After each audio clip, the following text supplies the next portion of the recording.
يلا بينا بسم الله. بداية الدرس الحصة اللي فاتت اتكلمنا ان في نوعين من العمليات، في عمليات اسمها عمليات طاردة للحرارة، ودي اللي بيحصل طاردة للحرارة يعني بينتج حرارة، وكان المثال بتاعها سهل. لو جبنا شوية مسحوق غسيل وبليناهم في مية وحركناهم جوه ايدينا بنحس بالدفء، ان في حرارة نتجت. قلنا ان في انزيمات زي ما اخدنا كده الترم الاولاني موجودة جوه المسحوق، الانزيمات دي بينتج منها طاقة حرارية خفيفة. او الكحول، لما بترش كحول على ايدك الكحول بطبيعته بيمتص الحرارة من الايد عشان يتبخر فبتحس بالبرودة، فده سميناه تفاعل ماص للحرارة. النهارده بقى بنربط نفس الكلام بنعيده تاني، بس بنعيده بقى على الذوبان. يعني ايه؟ دي احلى بقى. ان العلماء لقوا عن طريق التجربه ان في بعض المواد لما بندوبها في الميه ونقيس الحراره بالترمومتر نلاقي الحراره زادت شويه، مع اني ما سخنتش، انا ما حطيتش نار. انا لما حطيت الماده دي وقلبت وقست الحراره لقيت الحراره مالها زادت شويه، فهنسمي ده ذوبان طارد للحراره. ذوبان طارد للايه؟ للحراره، يعني الذوبان ده سبب ارتفاع درجه الحراره شويه. ولقينا بعض المركبات التانية هي طبيعتها كده لما دوبتها في الميه لا لقينا الحراره قلت. طبعا ده الاغرب من اللي خدناه الحصه اللي فاتت كمان. دي ماده تدوبها في الميه تلاقي الترمومتر سخن شويه، ومواد تانية تقلبها في الميه تلاقي ان حراره الترمومتر قلت شويه. طبعا انت هتدوبها في الحالتين في الميه. طب تعال نشرح وناخد مثال.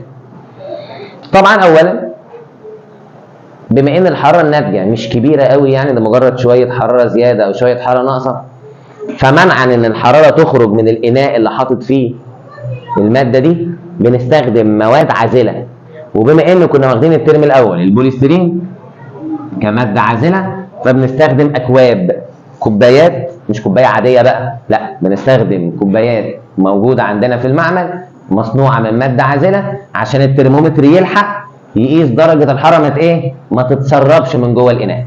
بدل ما الحراره تتسرب من الاناء وما نلحقش نقيس الحراره، لان الحراره مش عاليه يعني اللي في خيالك، مش هتنتج حراره كبيره. البروده اللي هتحس بيها في ايدك لما قلنا من الكحول مش لدرجه ايدك هتتجمد.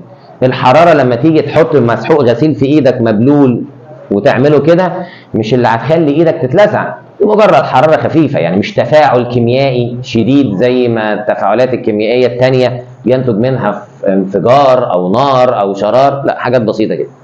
طيب هنبتدي باول مادتين. اول ماده هيدروكسيد الصوديوم. العلماء جابوا ماده اسمها هيدروكسيد الصوديوم NaOH اللي كنا بنستخدمها الترم الاول في صناعه الصابون وحطوها في الميه. بس خلي بالك بقى من الخطوات تبقى فاهمها. يعني اولا احنا جبنا اناء اللي هو البوليسترين وحطينا فيه ميه حنفيه وقسنا درجه حرارتها، وبنسمي الحراره اللي في الاول دي حراره الميه لوحدها T1. طيب التي ده اختصار ايه؟ يعني ايه حراره بالانجليزي؟ تمبريتشر. فتي1 او T1 يعني تمبريتشر 1، يعني درجه الحراره في الاول، ودي درجه حراره الميه لوحدها اللي احنا بنسمي الميه دي مذيب.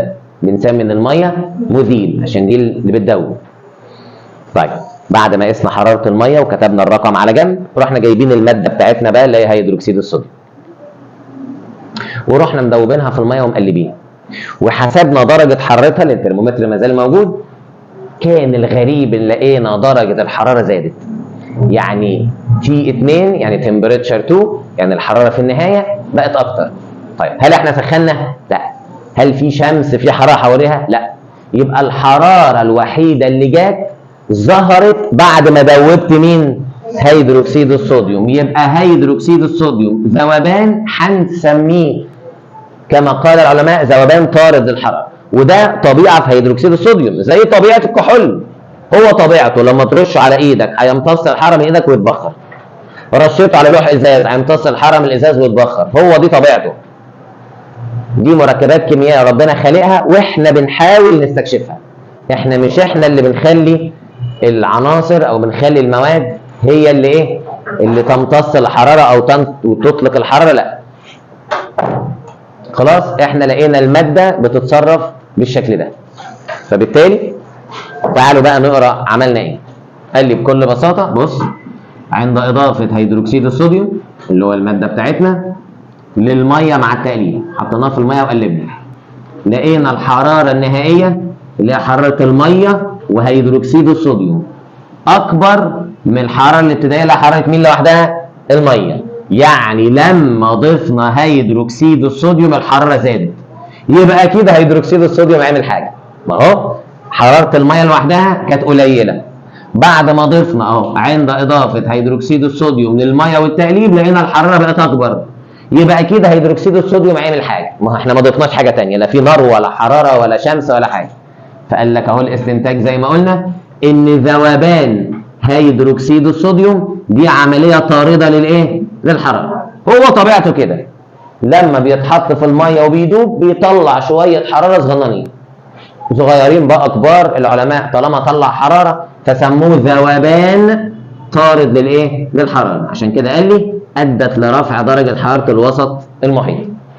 استخداماتها ايه؟ زي ما قلنا الحصه اللي فاتت، المسحوق الغسيل. مش احنا قلنا الترم الاولاني ان هيدروكسيد الصوديوم مع الزيوت بيشتغل في صناعه الصابون؟ بس ده بيستخدموه اكتر بقى في مسحوق الغسيل، وبيضيفوا انزيمات. لو فاكرين الترم الاول لما قلنا البروتينات بتتحول لانزيمات بتستخدم في مسحوق الغسيل، وده اللي بيخلي الحراره تبان اكتر بقى في مسحوق الغسيل، لان الانزيمات دي كمان بتنتج حراره. طيب يبقى تاني، يبقى العلماء اثناء التجربه وهم بيجربوا في المركبات الكيميائيه لقوا ان في بعض المركبات لما بندوبها في الميه بتنتج حراره، فسميناه ذوبان طارد للحراره. المركبات ديت زي هيدروكسيد الصوديوم وزي بعض المركبات الثانيه زي كبريتات النحاس اللامائيه وكربونات الصوديوم.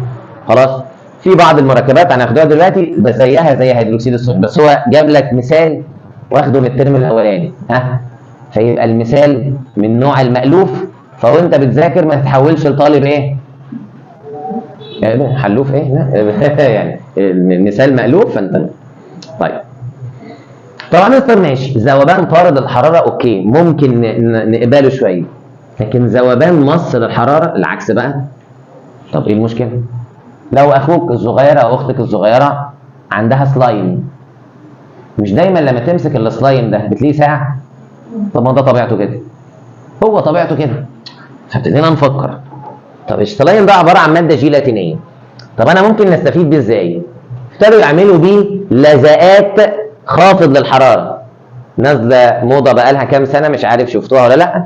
لزقه كده اهوت عليها ماده زرقاء تشبه الجيلاتين، شبه الجيلي كده، بتتحط على قوره الشخص المريض وبتسحب الحراره، بدل الكمادات بالطريقه التقليديه اللي هي عباره عن ميه ومنديل قماش، وتبل المنديل بالميه الساقعه وتحطه على قوره المريض ويبتدي يسقط نازله في قفايا يا ماما وتلسعك في قفاك.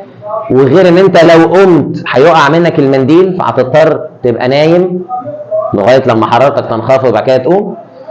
ولكن دلوقتي لا، الموضوع بقى اتطور شويه، دي عباره عن لزقه كده فيها ماده جيلاتينيه بتتحط هنا وبتتلزق، بتبقى لازقه هنا، بحيث لو قمت او اتحركت تفضل لازقه. فمنها يبقى انت بتخفض حراره المريض ويقدر يتحرك. وخصوصا في الاطفال، يعني هي اتعملت اكتر للاطفال. زمان احنا لما كنا بنعيا وكنا نقعد كنا تعبانين فنبقى قاعدين، الجيل ده فظيع، تلاقي العيل من دول سخن وتعبان وقاعد يفر، وقوم تقول له يا واد اقعد يا واد، يا واد انت تعبان، يا واد اقعد يا واد شويه، يا واد اتهدي، يا واد انت تعبان. فبتحط له اللزقه دي، منها تخفض حرارته ومنها برضو لو قام اتحرك ما تقعش.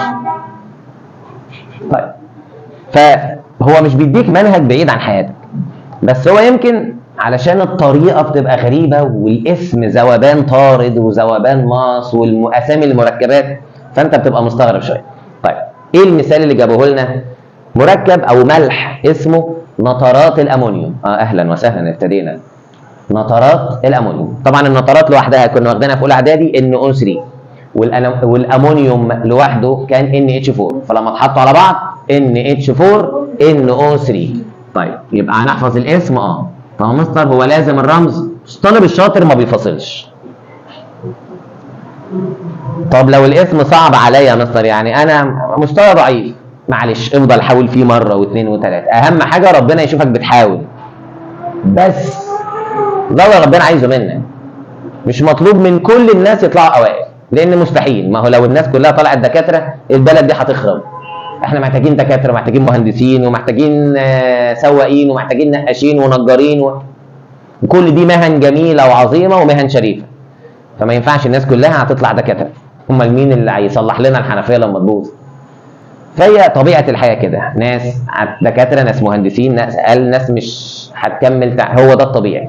فانت جيب اخرك، اعمل اللي عليك. فهنحفظ نترات الامونيوم ده باذن الله اساسي.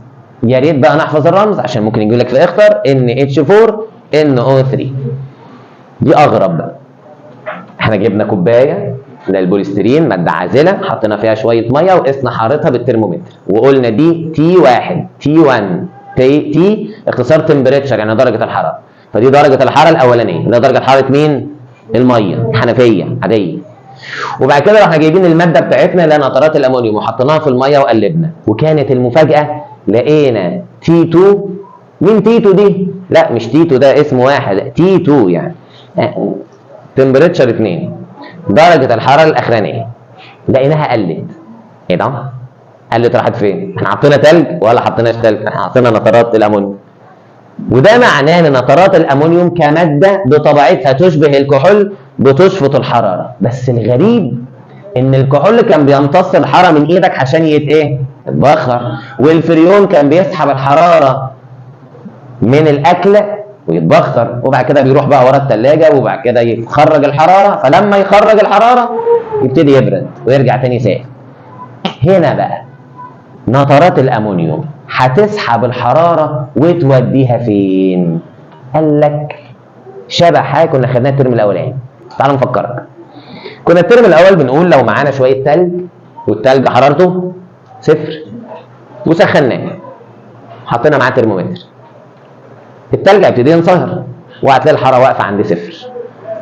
وانا حاطه على النار والتلج ينصهر والحراره ما زالت 0. قلنا وقتها الحراره المستهلكه بتستخدم في كسر الروابط واضعاف قوى التجاذب بين جزيئات التلج عشان تتحول لميه، مع اننا بنسخن وفي نار ومع ذلك الحراره واقفه عند 0. طب الطاقه راحت فين؟ النار الحراره راحت فين؟ في اضعاف قوى التجاذب وكسر الروابط بين الجزيئات. اهو نفس الكلام هنا.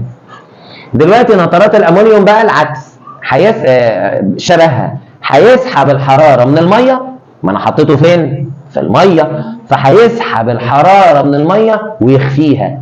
ايوه هيوديها فين؟ ما قاليش، بس انت المفروض تربط بقى الكلام. هيستخدم الحراره في اضعاف قوى التجاذب، بس المره دي بقى مش علشان ينصهر، عشان يذوب بسرعه. عشان يدوب بسرعه، عشان لو في جزء منه ما دابش يبتدي يكسر روابط ويختلط بالميه بشكل اسرع. طب هو ليه ما قالهاش؟ ما هي دي المشكله، وده اللي احنا اشتكينا منه. يا جماعه المفروض تحكوا بالتفاصيل، بس برضه ما هو لو حكى بالتفاصيل المنهج ده هيبقى اضعاف. ده في حاجات كمان انا ما بقولهاش، يعني بحاول اتجنبها الا لو حد سال، منعا ان احنا نخش في تفاصيل كتير هتاخد مننا وقت. فهنا يلا مع بعض كده اهو. قال لك عند اضافه نترات الامونيوم نلاحظ ان درجه الحراره النهائيه اقل، T2 اقل من T1. مين T2 دي؟ الميه ونترات الامونيوم. اقل من الميه لوحدها؟ لا يعني الميه لوحدها كانت اسخن. طب لما ضفنا نترات الامونيوم الميه بردت، ايه اللي حصل؟ راح قايل لك اهو، ده الاستنتاج بقى اللي العلماء قالوا ان ذوبان نترات الامونيوم عمليه مصه للحراره، هتسحب طاقه من الميه، فده هيقلل انخفاض درجه حرارة. بس خلي بالك لازم تبقى فاهم ان نترات الامونيوم بالرغم ان هي مش موجوده في المنهج ومش هيسالك عليها، تبقى فاهم ان هو لما امتص الحراره ما سخنش.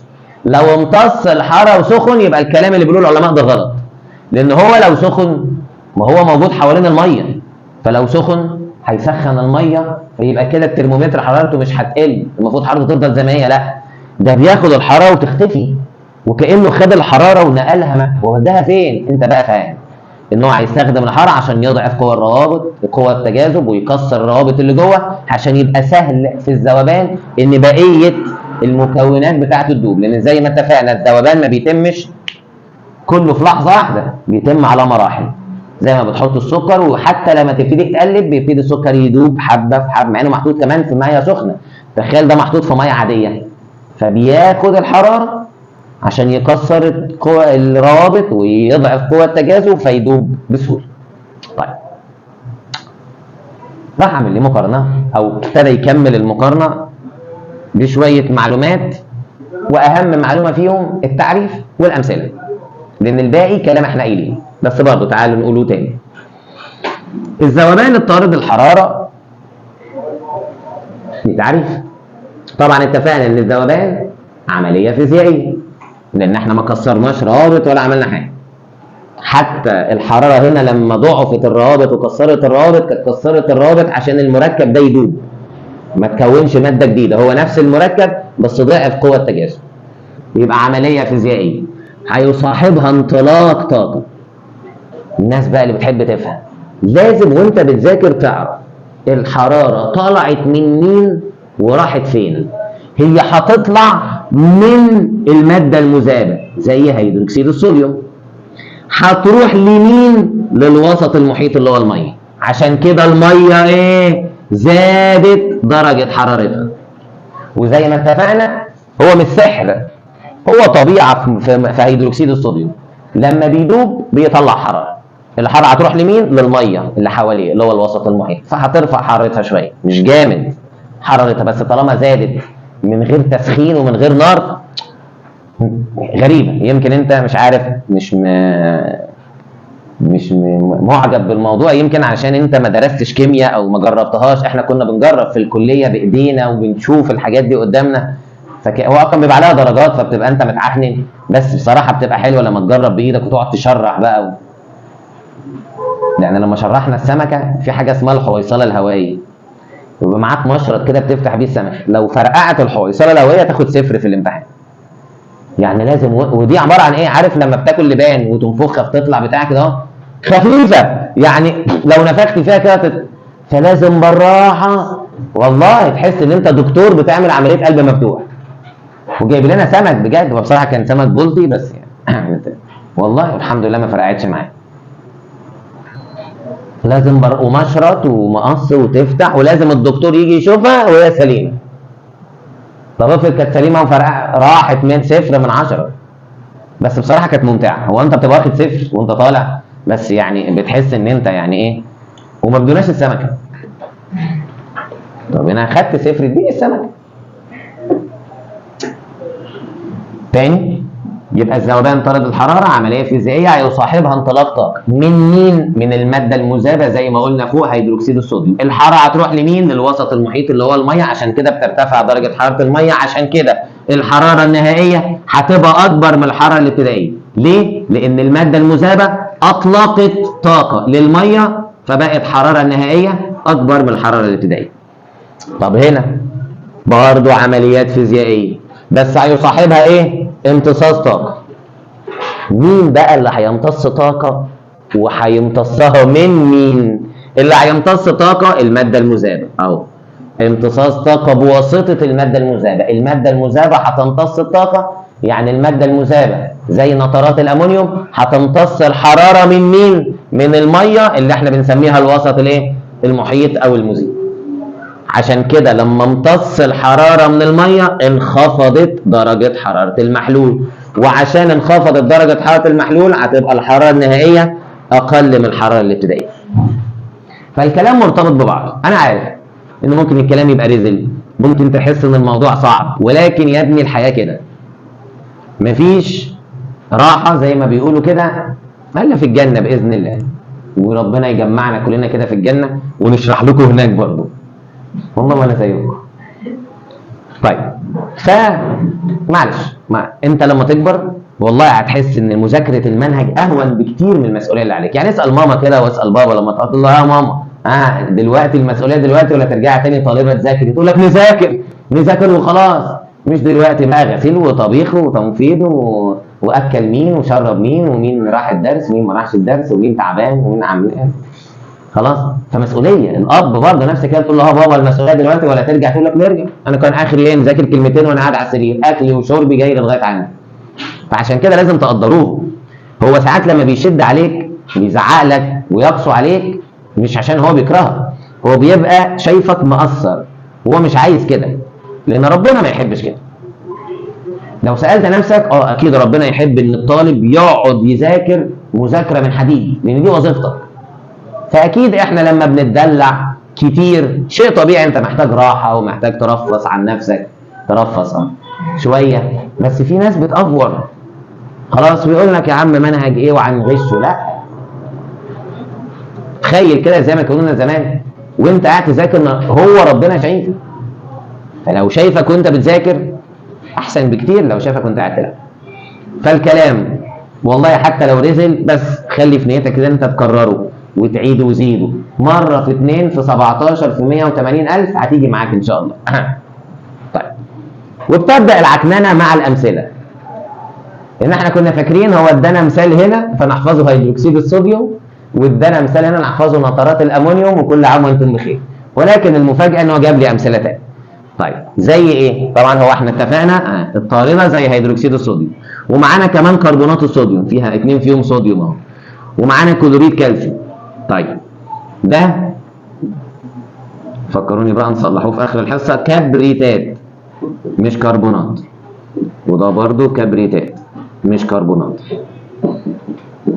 برضو من الحاجات الحلوه اللي ممكن يعني تساعدك شويه في المذاكره، طارده زي الكربونات، مصه زي بيكربونات. بص كربونات وانا بيكربونات، هنا كبريتات النحاس اللامائيه، هنا كبريتات النحاس المائيه، ومعاها بقى نترات الامونيوم وده اخدناه النهارده. فانت هتحفظ بقى كبريتات البوتاسيوم، وتحفظ هنا كربونات صوديوم وهنا بيكربونات صوديوم. طب هو انا لازم نحفظهم كلهم؟ الطالب الشاطر ما بيفصلش، معلش حاول فيهم مره في مره في مره. تعالى بقى للمفاجاه الثانيه. هو لازم نقول المتهيئات دي؟ ما انا لسه جاي اهو، انا لسه قلتها اصلا وانا نطقتها. لا ما تسمع. وهي عمليه اسمها عمليه التهدرد. لا حول ولا قوه الا بالله الاسباب المنيله دي. ايه التهدرد ده؟ يعني الارتباط بالماء. طب ما يقولوا مائيه ولا مائيه، ما هو كاتبها لك، بس هو بيعرفك اسم جديد، وهو الاسم ده ثانوي شويه، بس معلش تعرفه عشان لما تخش ثانوي ما تبقاش مستغرب. دلوقتي احنا قلنا كبريتات النحاس يعني ما فيهاش ميه، ما فيهاش ميه يعني غير متهدرته، يعني غير متهدرته يعني ما فيهاش ميه. طب ما يقولوا ما فيهاش ميه، طب ما كان كفايه كلمه لا مائيه يا ابني. ما احنا اتفقنا ان النظام الجديد ان هو بيحاول يعرفك بعض الكلمات الجديده اللي المفروض كنت تاخدها في ثانوي من دلوقتي، عشان لما تدخل ثانوي ما تبقاش ايه مستغرب الموضوع. ولو فيها ميه هيبقى اسمها ايه؟ متهدرته. طب كلمه متهدرته جت من ايه؟ يعني ايه دخل الميه في الهدرته؟ لا ما هي الميه كلمه متهدرت جايه من الهيدروجين. عشان الميه فيها هيدروجين. طب ما الميه فيها اكسجين. لا، ما اصل في معلومه انت ما اخدتهاش، ان الميه فيها رابطه اسمها رابطه هيدروجينيه، والرابطه دي مهمه جدا في الميه. فبناء على الرابطه الهيدروجينيه فاحنا قلنا متهدرت او غير متهدرت. والعيب اللي نعيبوها برضو على اللي حط المنهج ان هو ما خلاكش تدرس الرابطه الهيدروجينيه على الاقل في اولى اعدادي او الترم الاولاني مع الرابطه الايونيه والتساهميه. ولكن اللي حصل، فباختصار لو الماده دي فيها ميه بنسميها مائيه او متهدرته، لو ما فيهاش ميه اسمها لا مائيه او غير متهدرته. طب زميلنا بيسال هو انا لازم نحفظ الاسم ده؟ مهم، ده انت عندك تعريف ليه دلوقتي. يبقى انا عندي كبريتات نحاس لا مائيه يعني ما فيهاش ميه، غير متهدرته دي طارده للحراره، حطيت عليها ميه بقت مصه للحراره. وده تنوع بقى، او زي ما كنا بنسميها ان هي ممكن نعتبرها عمليه انعكاسيه، لان الماده المتهدرته انا ممكن نحولها لغير. ما هو بص، ما هو ده اسمه كبريتات النحاس وده اسمه كبريتات النحاس، فانا ممكن نحول دي لدي او دي لدي. ازاي؟ مش دي لا مائيه هنحط عليها ميه فتتحول لمائيه، او مش دي مائيه هنسخنها برافو فيبقى شلت منها الميه تتحول لمائيه. وهيجيبها لي دلوقتي ما تخافش مش هيسيبك هجيبها لك تحت دلوقتي. فالعمليات الانعكاسيه زي مثلا الانصهار والتجمد، انا بنجيب الميه نحطها في الفريزر فبتتجمد، نطلعها من الفريزر نحطها على الرخامه هتنصهر فبتتحول من او يلا بقى طالما بقى انتوا اللي صممتوا زي ما اخدنا الترم الاول الاي دي بي يتحول لاي تي بي، ادينوساين تريبل فوسفات لادينوساين دبل فوسفات. نحط فوسفات يبقى تريبل اي تي بي، نشيل الفوسفات يبقى دبل اي دي بي، لان احنا قلنا دي اختصار دبل يعني 2 وتي تريبل يعني 3. ف3 فوسفات نشيل واحده تبقى دبل اي دي بي، والاي دي بي لا دبل نحط لها واحده فوسفات يبقى تريبل اي تي بي. فحاجه شبه كده برضه عمليه انعكاسيه، تحط لها ميه تبقى مائيه او متهدرته، نشيل منها الميه بالتسخين تبقى لا مائيه او غير متهدرته. طب تعالوا بقى بالمره، لان هنا في تغير في الالوان وهي ما فيهاش ميه ليها لون، ولما نحط عليها ميه لونها بيتغير. ده بجد؟ طيب مع ان كان في كام تعريف الاول بس تعالى نسيبوهم وناخدوا دي بالمره. كبريتات النحاس اهي، كبريتات النحاس اللامائيه لونها ابيض ورمزها زي ما اخدناه الترم الاولاني كنا واخدين رمزها CuSO4، بس احنا كنا واخدينها زرقاء. ما بص بقى معايا، لو حطيت عليها ميه دي كانت لا مائيه دي مائيه هيتحول لونها لايه؟ بس الهدرطه زي ما هناخده دلوقتي ان المركب يتحد بعدد محدد من جزيئات الميه. يعني كبريتات النحاس بتتحد ب5 جزيئات ميه، مش 4 ولا 3 ولا 6 ولا 10، 5 جزيئات ميه، عدد ايه؟ محدد. كل واحده من كبريتات النحاس بتاخد 5 ميه، عشان كده كبريتات النحاس المائيه او كبريتات النحاس المتهدرته رمزها طويل. بص CuSO4 اهي بوينت 5H2O. مين؟ ايه بوينت ده؟ نقطه يعني 5H2O. طب ليه بنعمل النقطه دي؟ عشان نفصل بين الاثنين، ما حدش ينطقها 45. طب وليه ممكن انطقها 4.5؟ لا معلش، النقطه دي عشان تفصل بين، عارف العدد ده؟ تنطقها 4.5. لا بص اهي CuSO4 اهي 4 ما هو والله رزق نقطه. خلاص بص CuSO4 نقطه 5H2O. انبسطت كده؟ والرمز مهم وعدد جزيئات الميه مهم. لازم تبقى عارف ان كبريتات النحاس اللامائيه لونها ابيض ورمزها CuSO4. لما بنحط عليها الميه بيتحول لونها الازرق ويبقى فيه 5H2O. بس احنا الترم الاولاني لما اخدناها كنا واخدين كبريتات النحاس الزرقاء وكنا واخدينها بالرمز ده. ما هو مرضاش يكلكع لك دماغك. طب ليه احنا كنا واخدينها ازرق؟ لانها كانت في التجربه وفي المعادله في صوره كده. ربنا يبارك لك في صحتك. يعني احنا بنوزعه بقى ايه جوائز خفيفه كده على هنا.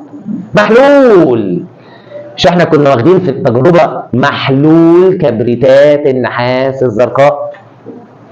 يا مستر ناسينا ده كان في الترم الاولاني. ايوه ما هو الترم الاولاني ده من اسبوعين. يا سلام من اسبوعين، احنا طلعنا من اللجنه اصلا نسينا احنا خدنا ايه في المنهج. فكانت في صوره محلول فكنا بنقول الازرق على طول. فهي تاني اهي بقى بالصور اهي كبريتات النحاس. بص مكتوب اهو كبريتات النحاس من غير ميه لونها ابيض ورمزها CuSO4. حطينا عليها ميه بقى لونها ازرق ورمزها CuSO4 بوينت 5H2O نقطه 5H2O. طبعا الصوره مأفوره، يعني هي فعلا بتتحول لشكل بلوري شويه بس مش بالشكل اللي انت شايفه. يعني هي بتبقى بتتجمع مع بعض كده وتحسها كتل، بس مش اصل هنا تحسها بلورات شبه الجرانيت لا هي بلورات بس مش اللي في خيالك يعني. بس طبعا عشان رسومات بالجرافيك بقى فانت عارف الجرافيك ايه بيأفور شويه يعني. طيب عجبته؟ بالك نجيب مثال كمان. لا حول ولا قوه. طب احنا ذنبنا ايه؟ معلش. كلوريد الكوبالت ورمزه COCl2. كلوريد الكوبالت، الكوبالت لوحده CO والكلور Cl، وعشان الكوبالت ثنائي والكلور احادي فبقى رمزها COCl2 وده مسحوق لونه ازرق. الغريب بقى هو لونه ازرق من غير ميه، لما دوبنا في ميه وحطينا عليه ميه لونه بقى وردي. شوف الكيمياء، غرابيط الكيمياء. انت عارف زي ايه؟ فاكرين يعني من المركبات الغريبه اللي خدناها الترم الاولاني احتراق اكسيد المغنيسيوم. ان اكسيد المغنيسيوم او احتراق المغنيسيوم ان احنا كان شريط ملولو وكده لونه فضي، لما حرقناه بقى لونه ابيض. انت متخيل؟ مع ان بالعقل كده اي حاجه بتنحرق بتتحول اسود ما عدا المغنيسيوم بيتحول ابيض. فهي الكيمياء كده. عشان كده يعني انا واحد من الناس بحب الكيمياء، انا قسم كيمياء، فالكيمياء جميله. تحرق ماده تبقى ابيض، ماده تحط عليها ميه ابيض يبقى ازرق. وازرق يبقى وردي، يبقى ايه ده؟ بس طبعا الكيمياء غداره عشان الحاجات دي. فهو كلوريد الكوبالت ده المثال الثاني، من غير ميه لونه ازرق ورمزه COCl2، هيتحد بست جزيئات ميه، ففي الحاله المائيه هيبقى لونه وردي وهيبقى رمزه COCl2.6H2O او COCl2.6H2. عايز تحفظها بقى 0.6H2O.6H2O، المهم تحفظها. طيب هنا في الصوره، في صوره يعني في الالوان في صوره زياده، يعني المفروض مش علينا بس يعني ايه اهو الراجل حطها بقى فمش هنكسبه، بس هي مش، هو اللي علينا ازرق بيتحول لايه؟ لوردي. بس اللي هتاخده فعلا في ثانوي ان اثناء مرورها باللون الوردي بتمر بالوان ثانيه منها البنفسجي. يعني هتبقى ازرق كده تبقى بنفسجي، وبعد كده لونها يبتدي يفتح يفتح يفتح يفتح لغايه لما تبقى وردي. وبرده شكلها بيبقى مبلور شويه بس مش اوفر، يعني مش بلورات جامده، ده هنا تحسه كانها تبلور فوق محاليل الفوهات المائيه وجرانيت ونجف وكلام من ده. طيب يبقى هنا بس عايز يوصل لك الفكره ان ممكن الماده ما يبقاش فيها ميه نحط عليها ميه عادي جدا، من غير ميه اسمها لا مائيه يعني غير متهدرته، لما نحط عليها ميه بتبقى اسمها متهدرته. تعالوا بقى نعرفوا الحاجات اللي احنا قاعدين نقولوها دي. معانا 4 تعريفات. اول حاجه الماده المتهدرته والغير متهدرته، معانا تعريف العمليات الانعكاسيه، واللي احنا بنتكلم عليه بقى من اول الحصه الذوبان، وتحديدا حراره الذوبان. احنا قاعدين نتكلم من ساعتها ان في حاجه اسمها حراره الذوبان، ودي نوعين، يا اما حراره منطلقه يا اما حراره ممتصه. فعشان كده ابتدى التعريف بانه تغير حراري، ان حراره المذيب اللي هو غالبا بيبقى الميه هتتغير، يا اما هتتغير بسبب ان في حراره امتصت منه اتسحبت منه، او حراره انطلقت ليه دخلت جواه. وده لما يحصل حاجتين، الناتج من اضافه كميه معينه من المذيب الى حجم معين، كميه محدده من المذاب الى حجم معين من المذيب. لان زي ما اتفقنا وزي ما لافوازيه اكد ان لازم التجريب الدقيق، ولازم لما نحط المواد نحطها بنسب مش عشوائي. حتى في الدواء لازم نسب، لما الدكتور يقول لك برشامه كل يوم يبقى برشامه كل يوم، مش كل ما تلاقي نفسك تعبان تروح فاتح، مش بونبوني. هو نفس الكلام في الفيتامينات، لازم الجرعه الموصي بيها الطبيب. يعني مثلا في ناس فاكره ان هو لو عنده كحه وخد دواء ازازه الكحه مره واحده الكحه هتروح، لا، هو جسمك بالعكس ده هتاذي جسمك وممكن تسبب الوفاه، لان دي ماده كيميائيه جسمك محتاج معلقه، الباقي جسمك مش محتاجه، فهيبتدي يخش جسمك يضره. وخصوصا ان معظم او بعض انواع دواء الكحه مثلا بتزود دقات القلب. يعني انت ممكن لو خدت نوع معين من دواء الكحه تحس ان دقات قلبك كانها بتزيد، ده اثر جانبي. تخيل بقى لو خدت الازازه كلها ممكن توقف عضله القلب، ده غير انها ممكن تعمل لك دماغ وانتوا مش ناقصين. بالله عليك انتوا عاملين دماغ من المذاكره لوحدها، دماغ بص عسل فمش ناقصه. يبقى زي ما قلنا تغير حراري عباره عن كميه حراره منطلقه او ممتصه. امتى؟ لما ندوب كميه معينه من المذاب، ايا كان بقى المذاب ده هيمتص الحراره او هيطلع حراره، لحجم معلوم من المذيب، وزي ما زميلتنا قالت لتكوين محلول، لانه هيختلطوا ببعض فهيتحولوا لمخلوط متجانس اللي كنا مسمينه في اولى اعدادي محلول. خلاص دابوا جوه بعض. طبعا التعريف لذيذ لو انت ايه بتمشي كده بنظام. يبقى تغير حراري اللي هي كمية طاقة منطلقة أو ممتصة، إمتى؟ ناتجة من ذوبان أو من إضافة كمية محددة من المذاب لحجم معين من المذيب لتكوين محلول. يعني ما ينفعش ندردب، لا، ودي هناخده برضو ملحوظ عليها في آخر الحصة النهاردة إن شاء الله. طيب العمليات الانعكاسية، سواء بقى لما أخذنا الترم الأول الانصهار عكسه التجمد والغليان عكسه التكثف وكده، فعايزين ليها تعريف. فقال لك العمليات الانعكاسيه بتبقى عباره عن تحول الماده مثلا من صلبه لسائله، من سائله لغازيه، من غازيه لصلبه، زي التسامي مثلا، زي التساقط، او العكس زي التسامي.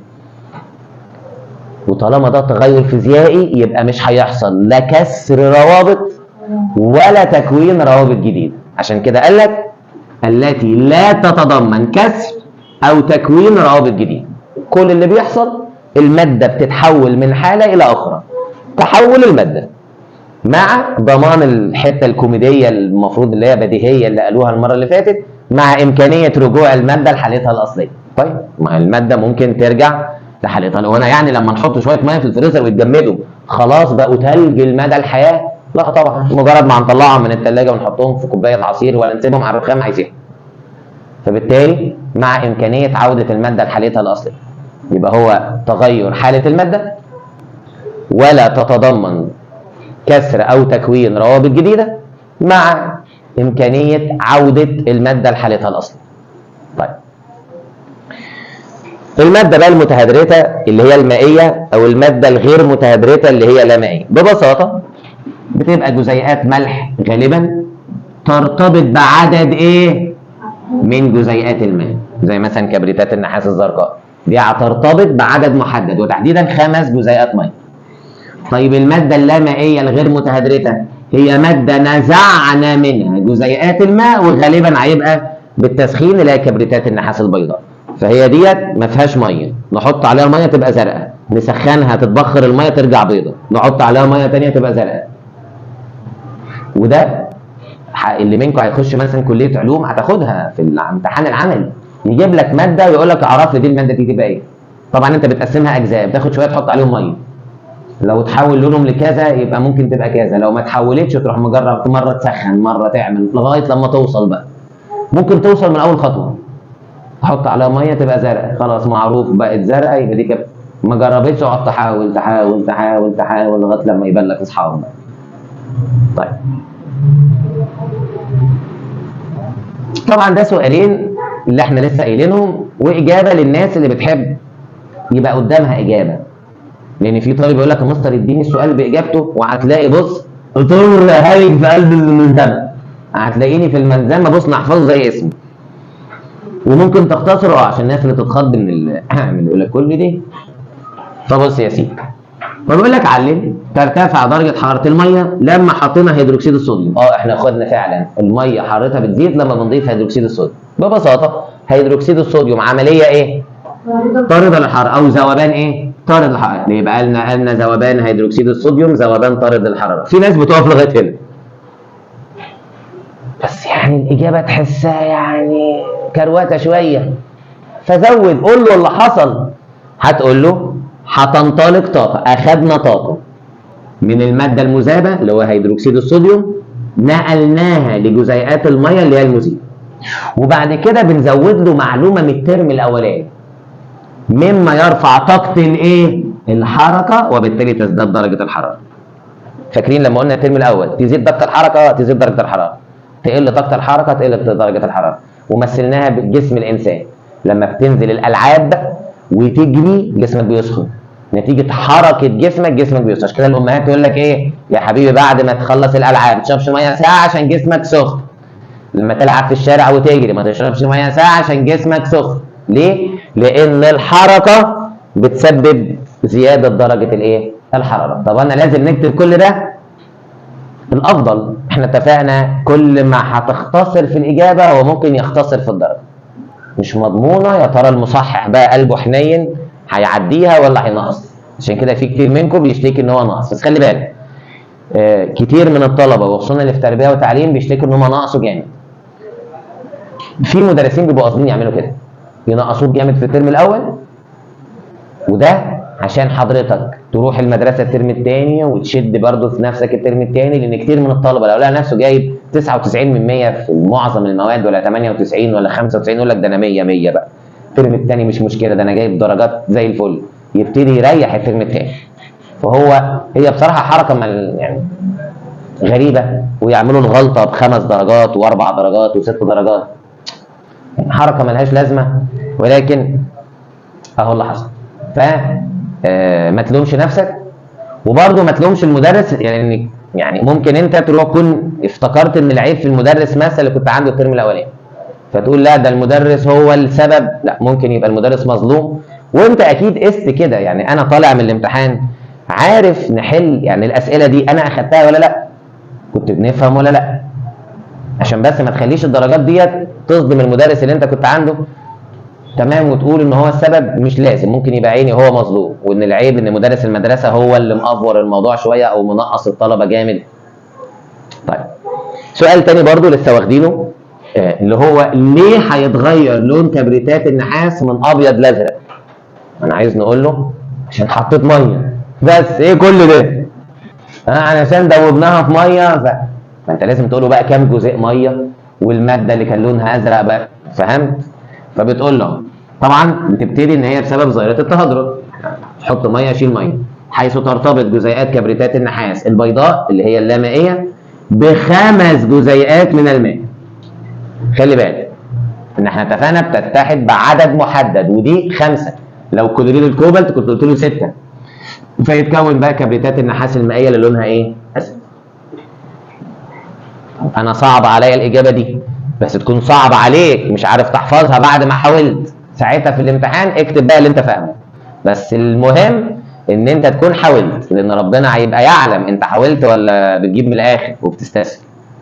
طيب، معلومه اخيره بقى، بتقول عندنا حاجه اسمها الحمض المركز. الحمض المركز ده بيبقى حائق زي ما كنا واخدين في اولى اعدادي، يمنع تذوق او لمس اي ماده في المعمل بدون اذن المعلم، لانها قد تكون قلويات كاويه او احماض حارقه. فالحمض المركز ده زي ما انتم بتسموه كده ميه النار. يعني لو جه على الايد ممكن يحرقها، لو جه على الهدوم يحرقها ويخرمها. بنعمل ايه؟ بنخففه بايه؟ بميه. فلو عندي حمض مركز بنحط عليه ميه، بس هو بيقول لك خلي بالك اياك تكب الميه مره واحده. ليه بقى؟ لو كبيت الميه مره واحده الحمض بيسخن ويوصل لحظيا لدرجه الغليان، مع اني ما سخنتش على النار، ده هي كوبايه فيها حمض مركز ورحت انا كابب عليها ميه كتير. فيقول لك الحمض يغلي ويتناثر، يطرطش كده قطرات من الحمض الحارق، فبالتالي مش هيبتدي كانه كده ايه، بيطرطش كده نقط، لو جت على الجلد او الهدوم تحرقها. واحده بواحده. انت عارف كانوا بيشبهها لنا زمان بايه؟ بالبنت الغشيمه اللي لسه اول مره تحمر بطاطس، فطبعا حطت الزيت على النار والزيت سخن، فراحت واخده البطاطس وعامله كده اهو. طبعا طرطشه زيت، والزيت يجي عليها ويلسعها، ومن ساعتها تبتدي تتعلم ان هي تحط بطاطسايه من بعيد كده اهو. فتلاقيها تحط بطاطسايه وتجري على البلكونه. يا بنت مش للدرجه دي، ما تلبسي جوانتي، ما عاملين جوانتيات كده زي بتاعت عصام الحضري تلبسيها وانت بتحطي بطاطس وخلاص. يا اما يا ست بلاش بطاطس، هو لازم ياكل بطاطس محمره؟ انت عرفي خطيبك انا ماليش في البطاطس المحمره. اقول لك ده انا محمرها لك انا، ده في الخطوبه. طبعا بعد الجواز لا يلا يا مدام حمر لنا بطاطس، لان هم الرجاله بتتغير بعد ما عدا انا. هوب بس هتنضرب تحت. هم اكتر هيضربونا تحت. لا ما مش لا، هم الرجاله الوحشين اللي بيتغيروا يا ابني، هيضربونا يا ابني، هم اكتر يعني. طب ايه الحل؟ زي زميلنا ما قال، بنضيف الميه ببطء شديد، very slowly، ببطء شديد. ليه؟ عشان الميه تاخد الحراره من الحمض وتوزعها براحتها، وبعد كده تصب كمان شويه فتاخد الحراره من الحمض وتوزعها فما يحصلش مشاكل. فبيقول لك اهو تحذير، warning، عند اضافه الماء للحمض المركز تنطلق كميه كبيره من الطاقه الحراريه تؤدي الغليان فوري، كانه غلى في لحظه، وتناثر رذاذ الحمض الحار. تطلع نقط كده اهو رذاذ بيطرطش يعني الحمض الحار. طب الطريقه السليمه، الاجراء الصحيح، اضافه الحمض للميه ببطء شديد مع التقليب لو ينفع. ايه اللي هيحصل؟ الميه هتمتص وتوزع الحراره بامان، واحده واحده على مهلها بالراحه. لكن لو كبيت الميه مره واحده الحراره بتطلع مره واحده، فبيعمل غليان فوري وتتناثر قطرات، زي برضو كانك بتحمر بطاطس كده تحط الزيت بالراحه. دايما الحاجه بهدوء، يبقى بنظام، زي بالظبط لو حد بيوزع حاجه، لو الناس كبست عليه الراجل بيسيب حاجه ويجري، خايف. لكن لو بنظام واحده واحده وكل واحد ياخد دوره هتلاقي الموضوع يبقى بسيط. هنقف لغايه هنا، يعني وقفنا العبد أول حتة في صفحة 6. تصدق ده اسم برنامج؟ اه والله. أول حتة في صفحة 6 حلقة نجوم FM.